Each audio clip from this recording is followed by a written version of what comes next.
सदाभाऊ खोतांनी विद्यार्थ्यांच्या या आंदोलनावर वादग्रस्त वक्तव्य केल्याचं समोर आलं। सदाभाऊ खोतांकडून आंदोलनकर्त्यांना दहशतवाद्यांची उपमा दिली गेलेली आहे।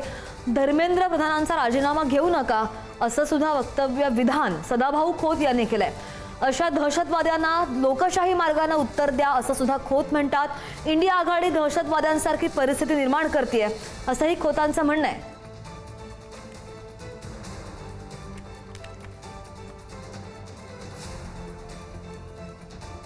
आघाडी महाविकास आघाडी ही आतंकवादासारखी परिस्थिती या देशामध्ये निर्माण करू पाहत आहे। पण मी यांना सांगतो, केंद्रात आदरणीय नरेंद्रजी, महाराष्ट्रात आदरणीय देवेंद्रजी आणि शिक्षण खात्यात आदरणीय धर्मेंद्रजी, काही बदल होणार नाही। सरकारनं शिक्षण मंत्र्याचा राजीनामा निश्चितपणानं येऊ नये। या आतंकवाद्यांना लोकशाहीच्या मार्गानं निश्चितपणानं सरकारनं उत्तर द्यावं, जशास तसं उत्तर द्यावं, कारण हा देश प्रगती पथाच्या दिशेनं जात आहे। आणि ठाकरेंच्या शिवसेनेच्या उपनेत्या सुषमा अंधारे जी आपल्यासोबत जोडल्या गेलेल्या आहेत। सुषमाताई नमस्कार। सदाभाऊ खोतांनी एक वक्तव्य केलेलं आहे। आंदोलनकर्ते जे आहेत सध्या जंतर मंतरवर जे आंदोलन करतायत, आंदोलनकर्ते त्यांना दहशतवाद्यांची उपमा दिली आहे त्यांनी। सदाभाऊ खोतला किती सिरियसली घ्यावं हा प्रश्नच आहे। कारण भाजपाने एमएलसी दिली म्हटल्यावर भाजपाची तळी उचलणं ही अपरिहार्यता आहे सदाभाऊ खोतची।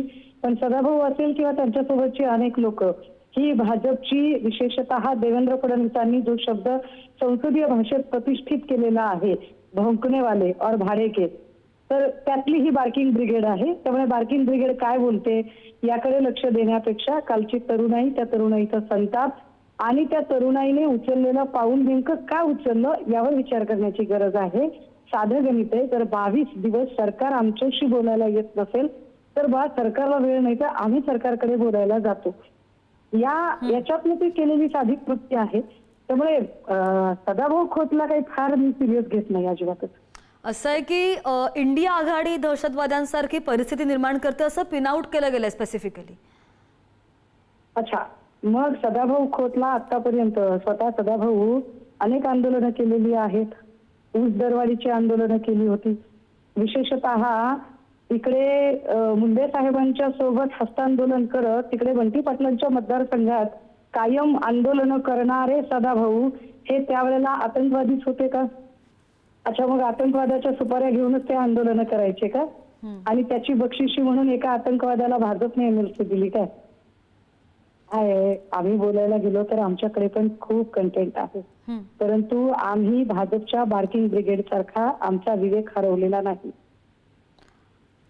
अगदी सुषमाताई, धन्यवाद दिलेल्या सगळ्या तुम्ही प्रतिक्रियासाठी। आणि यानंतर या संदर्भात आपण बोलूयात सामाजिक कार्यकर्त्या अंजली दमानियाजी सुद्धा आपल्यासोबत जोडल्या गेलेल्या आहेत। अंजलीताई, सदाभाऊ खोतांचं एक वक्तव्य समोर आलेलं आहे। आंदोलनकर्ते जे आहेत, विद्यार्थी जे आहेत, त्यांनी दहशतवाद्यांची उपमा दिली आहे या आंदोलनकर्त्यांना। आपली प्रतिक्रिया हवी आहे। एक आमिर खानचा पिक्चर होता गजनी नावाचा, त्या पिक्चरची मला आता आठवण झाली। कारण मला वाटतं आता सदाभाऊ खोतांची स्थिती त्या आमिर खानच्या त्या गजनी पिक्चर सारखी झाली आहे। सो म्हणजे सदाभाऊ खोत स्वतः अख्खा आयुष्य लढले होते आणि ते स्वतः आंदोलनकारी होते, जे ते आता सत्ता आणि ती पण किंचितशी सत्ता मिळाल्यानंतर इतके बदलू शकतात, इतके की आता ते आंदोलनकार्यांना दहशतवादी बनायला लागले। इतकं सत्तेचा माज डोक्यात जाऊन दिसते। आणि खरं म्हणजे पूर्वी ना सदाभाऊ खोतांची भाषणं ऐकण्यासारखी असायची आणि तेच सदाभाऊ खोत इतकी घटिया भाषणं द्यायला लागलेत, ते ऐकून अतिशय संताप होतोय माझा। आंदोलनकारी कोण होते?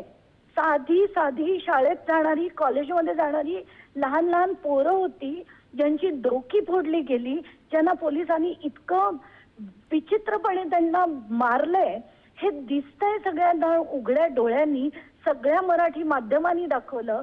त्यांना जर हे आंदोलनकार्यांना जर आज ते दहशतवादी म्हणत असतील तर त्यांचं डोकं फिरलं असेल किंवा त्यांना सगळ्याच गोष्टीचा आता विसर पडला असेल सत्तेच्या माजामुळे, एवढंच मला म्हणावं असं वाटतंय. अंजलीताई, त्यांनी ही जी उपमा दिलेली आहे, एकीकडे मुद्दा आहे विद्यार्थ्यांच्या भवितव्याचा, शिक्षणाच्या यंत्रणांचा, ती यंत्रणा सुरळीत व्हावी त्याचा. मात्र या परिस्थितीवर बोलण्याऐवजी इंडिया आघाडीला पिन आउट केलं जात आहे. इंडिया आघाडी दहशतवाद्यांसारखी परिस्थिती निर्माण करते असं त्यांनी म्हटलंय. अरे कसली मुद्दा इंडिया वेगळाच. आघाडी? त्या इंडिया आघाडीचा एकही व्यक्ती तिथे 22-23 दिवस गेला नव्हता. ते नंतर जेव्हा आंदोलन मोठं झालं तेव्हा फक्त राजकारण करायला तिथे पोहोचले होते. तोपर्यंत सोनम वांगचूक आणि लहान लहान मुलं तिथे होती. आणि इतके दिवस ते तग लावून का धरतायत? कारण आपल्या शिक्षणाची अक्षरशः वाट लावली होती. पण एकीकडे मला हेही मुद्दा म्हणावं असं वाटतंय की सदाभाऊ खोतांना याच्याबद्दल काहीच कळणार नाही. कारण एज्युकेशन सिस्टम का बदलायला हवी या सगळ्या गोष्टी त्यांच्या आकलनाच्या पलीकडच्या आहेत.